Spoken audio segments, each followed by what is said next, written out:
Welcome to week 5 of the MA Web Center's 12-week action plan. This week we'll be discussing follow-up strategies, including how to remain organized and specific to create urgency. It starts by understanding how important follow-up really is to your business building. Now, the statistics that you're seeing on the right-hand side are actually regarding all sales statistics. It's a general sales statistics, and it absolutely applies to MA Web Center sales as well. What you'll notice though is only 2% of sales are made on the first contact. 3% of sales are made on a second contact. 5% of sales are made on the third, and the fourth contact only accounts for 10% of sales. So what you're seeing is that statistically speaking, 20% of sales happen on the first or the fourth contact made.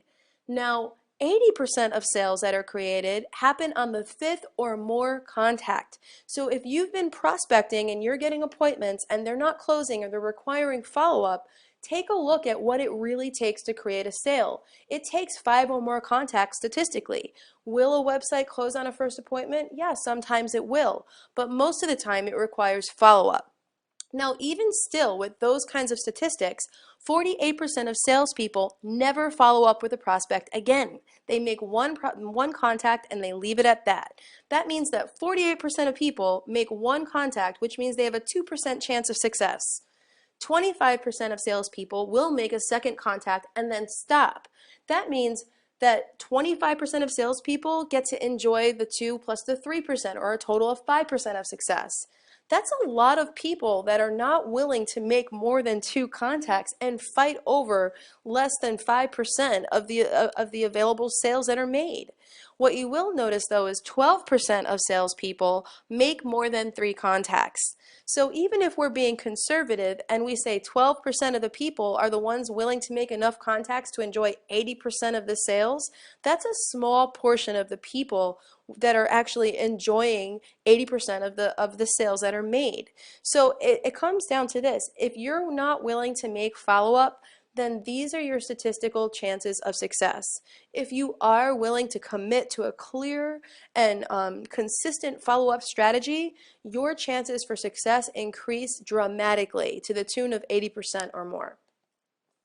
So let's talk about how to be proactive and stay organized. The first thing that we recommend that you do is to set quality appointments in the first place. So that means qualifying your prospects before the appointment happens, making sure that there's a solid need and that the timing is good, right? We actually went over what a qualified appointment was and the 6 areas of a highly qualified appointments in the second week of this series. So if you need a refresher on that, feel free to rewatch that video. But setting quality appointments will dramatically cut down on the amount of follow-up that's necessary. Because if you've identified a solid need, the decision makers are there, and the timing is good, then the chances that you're going to need lots of follow-up go down. It's just that simple. The need is there and the questions will be answered. Another way to set a nice quality appointment is to make sure that every single website appointment or digital marketing appointment that you do, that you have conducted a 15-minute consultation or a pre-appointment meeting with all of your prospects. That is an excellent way to perform a great needs assessment so that the appointment can be targeted toward the specific interests and needs of your prospect. And again, it just not only increases the value of the appointment itself, but it's also going to motivate your prospect in a bigger way, because everything is completely specific to what they want. It's not a general appointment. It's more specific to their needs. Another important tip is to encourage all of your prospects to write their questions down in advance and have them ready for their appointment so that, again, their questions and concerns are addressed proactively and they don't leave the appointment feeling like they just took in a ton of information and now they have to organize their thoughts and try to figure out what questions they have. If they show up to the appointment prepared with questions, again, it just dramatically cuts down on the amount of follow-up that's necessary. Now, the second thing that you should do is always remain organized. As your network expands, as you continue to prospect during your 12 weeks or during your business building, it gets incredibly tricky to remember everything and everyone. again, you don't want to put all your eggs in one basket. You're not going to be working with just one or two prospects and constantly following up with them because you can't control their timing. The smarter thing to do is to work with a massive number of prospects and help connect the dots for everyone, help move them along in the evaluation stage. But this way, you're not at the mercy of any one business owner's schedule or timing. Right? But when you do choose to do that, it does get tricky to remember everybody, where they're at in the process, what they need, what they're waiting on, and what their timing is, right? So if you don't stay organized and remember to follow up with people when you're supposed to, somebody else will. And that's really important. We're teaching you guys how to identify needs, how to motivate through informed discovery, how to connect people with the right people to get the information that they need. And if the timing isn't right, or if they need someone to follow up with them at a specific time, all you have done is set the stage for someone to swoop in and capitalize on all of the value that you built into setting that appointment and all of the urgency you created. What I mean by that is, if you've taken the time to do a 15-minute consult with someone and answer their questions and connect them with the product specialist and conduct the appointment with the product specialist and go through all of this process, and that prospect now completely and wholeheartedly agrees that they need a solution to said problem, but they just need 2 or 3 weeks, and someone else swoops in and, at the right time and does remember to follow up, they're going to capitalize on all the work that you did. It's really important that you actually remember to follow up, which means you have to have some sort of a system of organization so that you can do it well. You need to be on time with your follow-up so you don't lose out. If you tell someone you will follow up, you have to do it. If you say you're going to call at a specific time, call at that specific time. Make sure that you put that stuff in your calendar so that you don't forget. The more aware you are of the specific needs of your prospect, the more quickly we can address them and their potential other questions and concerns. And you can address those concerns only when you're aware of them, which means you need to be organized. So it's important to be personal and specific. This is very similar to when you follow up with a gatekeeper, right? You want to make sure that you're actually writing down notes at any point of the entire process with every single prospect that you meet. So if you take a look at these examples here, you've got this roofing company, and this is the name. I have the business owner's name and his admin, their current website, a phone number, and some notes about that person. We spoke at the home show. Follow up the first week of November. He hates his current site. So now when I call XYZ roofing company back up, and I reintroduce myself. I let him know exactly where we met and what we spoke about, and I ask if it's a good time. Because I have those notes in my mind, I remember not only when to follow up, which is the first week of November, I also remember some of the things that have come up. When I did meet him at the home show, I found out he didn't like his current site at all, and that he was looking to, evaluate some new solutions because he needed a new website, but it wasn't a good time at that time, right? Likely, if I met this person at the home show, it was right before the busiest season of their year, so it was important to remember to do that. ABC Restaurant, owned by Freddie, doesn't have a website. This is the phone number. We had an appointment, but what he's waiting on is to see more design samples. Okay, great. I write that down, and now I know either I've got to send Freddie some design samples, or I have to have the communication with the product specialist open and share with him what I have found out. Hey, Mr. Product Specialist, I was talking with Freddie from ABC Restaurant, and he mentioned to me he really loved the appointment. It went really well, but he was hoping to see a couple more design samples. Do you have any that you'd recommend that I share with him, or can you share some with him? I love this. LMNOP Childcare, owned by Teresa. This is the current website. Scheduled an appointment, but was rescheduled because Fridays were bad. So here's the deal. I'm writing specific notes so that when I pick up the phone to follow up with any of these contacts, I have an extremely specific reason for following up, and I know specifically what they're waiting on. When I call LMNOP Childcare, I'm not going to call them up and say, hi, this is Sarah Rose. I'm just calling to follow up. I'm going to call and say, hi, we had an appointment scheduled, but it wasn't a good day. Fridays apparently are bad. Is there a better day during the week that works better for you? How are your Tuesday mornings? Something like that, a more specific. If I had just picked up the phone with no specific thing to ask or follow up about, and I was more ambiguous, like for example, I called them up and said, hi, this is Sarah Rose. I'm just calling to follow up. I'm going to receive an ambiguous answer. The more specific you are in your follow-up, the more specific of a response you're going to get. And the more specific of a response you're going to get, the faster you're going to be able to move them along the process. By the way, when you're specific like that, it lets people know that you care, right? You're establishing a nice connection, you're building great rapport, your trust, loyalty, and again, you're demonstrating to them that you care about them. So now that you're following up and you're asking your specific questions, your job is to identify where are they in the process and what is their next step, right? There's a ton of different questions that can come up during the evaluation period, and your job is to figure out where they are and where they need to go. So where are they in the process? Have they set an appointment yet, or have they completed an appointment yet? If they set an appointment, why did they set one up in the first place? What was important to them? What kind of qualifying did you do? Was it a qualified appointment, or was it lacking in some areas where you might be able to improve? How could you transition them into the next step? Could it be maybe a 15-minute consultation that you might conduct so that you can conduct a better needs assessment and get them more motivated to solve a problem, right? What can you do to get them to set a more solid appointment? Have they completed an appointment? Did they have any questions during the call? Were those questions and concerns addressed and answered? What was the reason that they needed to hold off on making the decision? Did they need to talk to somebody else? Did they need more testimonials? Did they need any more information on a specific product that they were interested in? What exactly were they waiting on? Was it a timing issue? It's your job to figure that out. Third, how can you get the answers that they need to move forward? Is this something that you might be able to share some information with them around, or is this something that you would like your product specialist to share information around?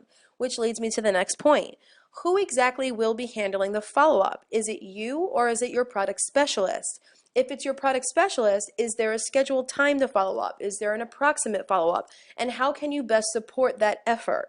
So if you have a really good relationship with someone that the product specialist conducted an appointment for, might you be able to make a phone call and just, ask a couple of questions and just build some rapport on behalf of the product specialist? Just make sure that when you are attempting to provide some support in your follow-up for your product specialist, that you're doing that. You're supporting them, and that you're not muddying the water or confusing your prospect with who they should be talking to. If you are the one that's going to handle your own follow-up, then you need to know exactly when you will follow up and what they need. What kind of information are they waiting for, and how are you going to get it to them? But you have to be very clear on how this is going to go down. Who's going to handle it? Is it you? Is it the product specialist? Or is it both? There's a ton of great places that you can get some good shareable content. So when prospects do conduct an appointment, a lot of times they need some more designs, or they want some more information. If it's a restaurant, they're not sure if they really need a website, or those kinds of things. So it's really a good idea to be aware of the different platforms that exist that have good shareable content. Our Facebook, Instagram, and Twitter account all have all kinds of content with regard to stuff that you would want to send to a potential prospect or a potential client, right? There's design samples, there's client testimonials, there are videos, there are articles, there's all kinds of media that could be helpful to people that are moving along the process. So if this is someone that's not sure if they want an appointment until they see a couple of designs, then pull some off the Facebook page, or share some from the Instagram account, or retweet some things, right? Send something in a private message, or send them to one of the YouTube videos. If you go to YouTube /MA Web Centers official, those house all kinds of client-centric videos. There's a video all about our product. There are video chapters all about different areas of our ultimate online solution. There's an excellent 3-minute teaser video that you can share. And then in addition, there are recorded webinars, because we provide a free client education webinar series. And so in that series, we actually discuss different parts of the MA Web Center Solutions technology, how to actually use the technology, and then ideas for implementing that strategy. So for example, if one of the weeks we talk about email marketing campaigns, we actually in the free webinar will show the client how to create an email campaign using our technology, but then we will also share with them email campaign ideas for content, or when to push these out, or how to build up your contacts list, things like that. So we try to provide some extra value as well so that they're not just technical videos.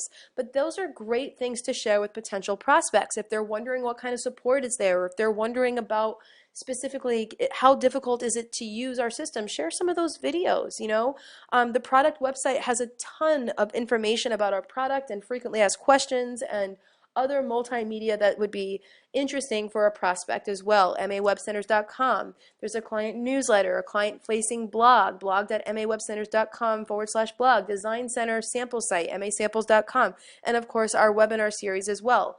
All of these channels have client-centric content only. So when you share a design from Facebook to a potential website client, you don't have to worry about them coming to our Facebook channel and then finding all kinds of web center owner training and how to sell websites information. The only content that goes up on these platforms are client-centric content. So it's excellent third-party shareable content for your prospects. Another thing that can help in a good way is to create urgency. So along with being specific when you actually call to follow up, sometimes it can help to either give them an incentive or even leverage their competition. So if you're going to create an incentive to help them make a decision sooner, then go ahead and create one. This is your business. You can do that. Say something like, listen, if you can make a decision in the next 2 weeks, we'd be willing to extend a $100 discount. You can run a special, right? You can create your own special to create urgency so that you can close the website sooner than later. Some people are just bottom line people, and if they can save $100 or $200 by making a decision this week instead of a month from now, they'll do that. Just make sure that when you do create urgency in this manner, you're doing so without devaluing the product and also making that special enticing enough. So what I mean by that is you shouldn't call up your prospects and say, hey, I'll take half off if you close this week. Now you're devaluing the product and you're making the special so extreme that if they don't have the resources or the time to make that decision this week, they might feel like, well, you know what, I missed out on a heck of a deal, so I'm just not going to do it at all. Now I'm really going to take my time, right? So make a discount that's exciting, enticing, but also still retains the value of the product itself. Another thing you can do is you can offer up a payment plan to get them started sooner. MA Web Centers will allow you to make a single upfront payment and then split the balance over 3 additional months. Just understand how this works. The upfront payment needs to be the wholesale cost of the website program and any additional products that they bought. So if they bought a design package, that must be paid in the upfront payment as well. And then any of the balance that gets paid, they can split that out evenly over 3 months after their upfront payment is made. You can use the time period for your advantage. So for example, different industries have high points during the year. So contractors have high points in the spring and the summer. So in the fall, they're making all of their marketing decisions for the year, or during the winter time, they might be doing that. Different holidays like Black Friday, Mother's Day, anything that you can use to leverage, to create some leverage and some excitement, create some urgency for your prospect is a good thing. Another thing that you can do is leverage their competition.